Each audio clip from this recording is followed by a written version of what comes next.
Hey, what's going on, everybody? This is Tyrone back with Tech Life. And this article comes to you guys from T Mobile's newsroom. I'll leave a link to it in the description so you guys may check it out. So, this is the day to focus on, September 18th. We talked about it before, but up until this date, we probably won't hear from T Mobile again at any conference, any investor conference. This will be the day to focus on any future guidance, any future network planning. This is the day to be tuned in.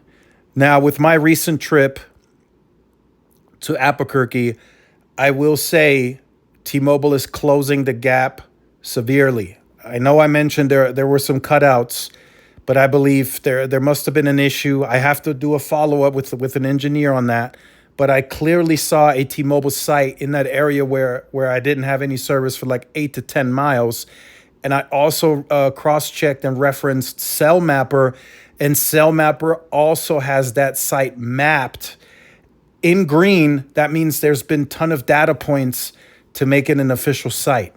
So there is a tower there, but for whatever reason, it was down for that period of time that I traveled through that area. So I'll do a follow up on that one. So I will say T-Mobile is closing the gap on coverage where it matters most. So they're right there with the competition on par.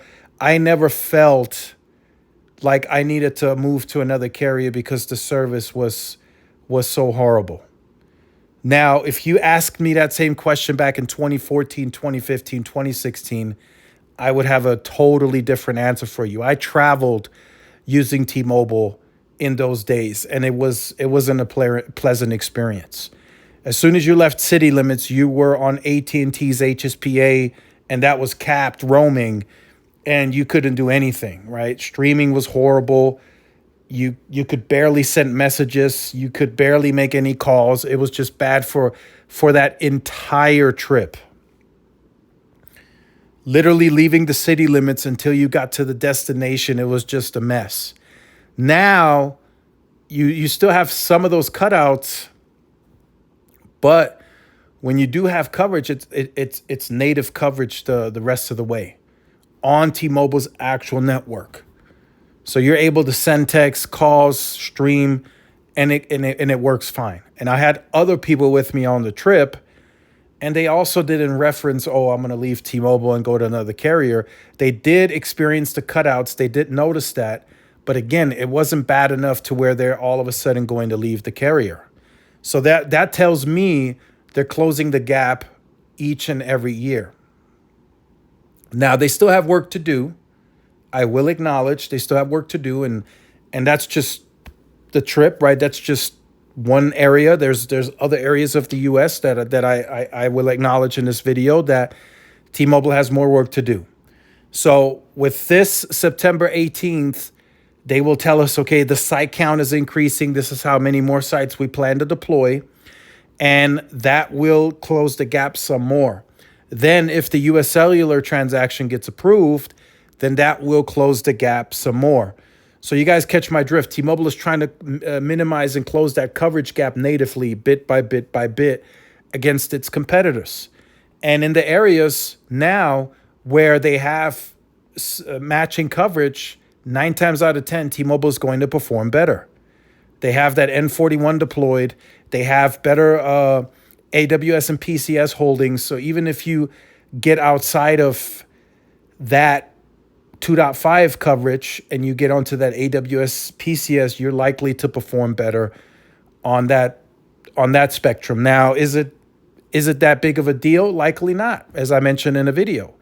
You could be on Verizon and AT&T's LTE network and you still have decent performance where your stuff still works. So for you, you might not care, right? But T-Mobile is in a position where, for an example, they might not need as many sites as what Verizon's deploying because T-Mobile has solid AWS and PCS performance.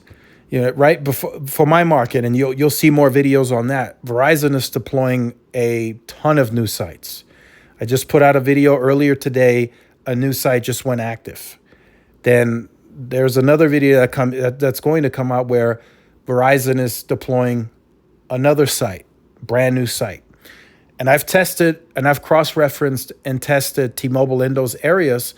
And T-Mobile has a site in a similar area where Verizon has a site. Verizon built another site in an area where T-Mobile doesn't have a site.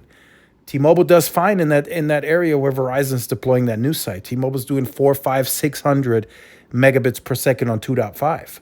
So T-Mobile is in no hurry or need to deploy that same type of site density. So again, T-Mobile might be in a better position. They told us they're in a better position from a balance sheet perspective. They don't carry as much debt. They might not need as much sites as Verizon because T-Mobile got the spectrum of two companies when they got Sprint pretty much. So they're going to make use of those assets the way that they see fit. And September 18th is going to be an eye-opener. So we have to reference September 18th. Some of you might say we haven't heard from T-Mobile. They haven't been at any conferences.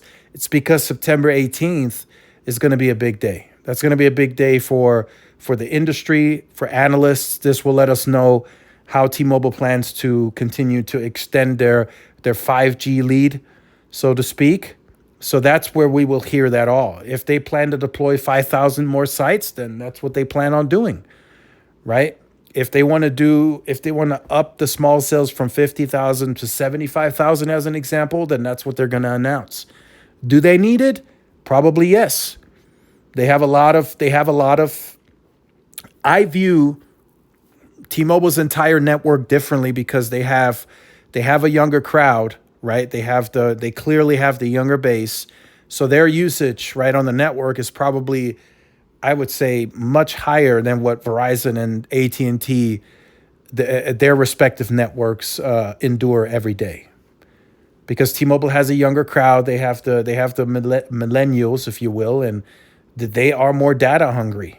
So that's why T-Mobile has built the network that they've built. And did they get more spectrum? Did they make the right move to get Sprint? Yeah, that probably was the right move for them, right? Because not only do they have higher users as far as data goes, but they also have FWA now where they're getting ready to hit 6 million probably by the end of this year and then 7 million sometime next year. And then September 18th, we will probably get a guidance of beyond the 7 to 8 million. I don't know what that looks like. It might be 9 to 10 million, could be 10 to 11. Who knows? Maybe they guide, 12 to 13 million by 2030. Who knows? And then if they guide that high, it will have to be followed by a network plan to support that.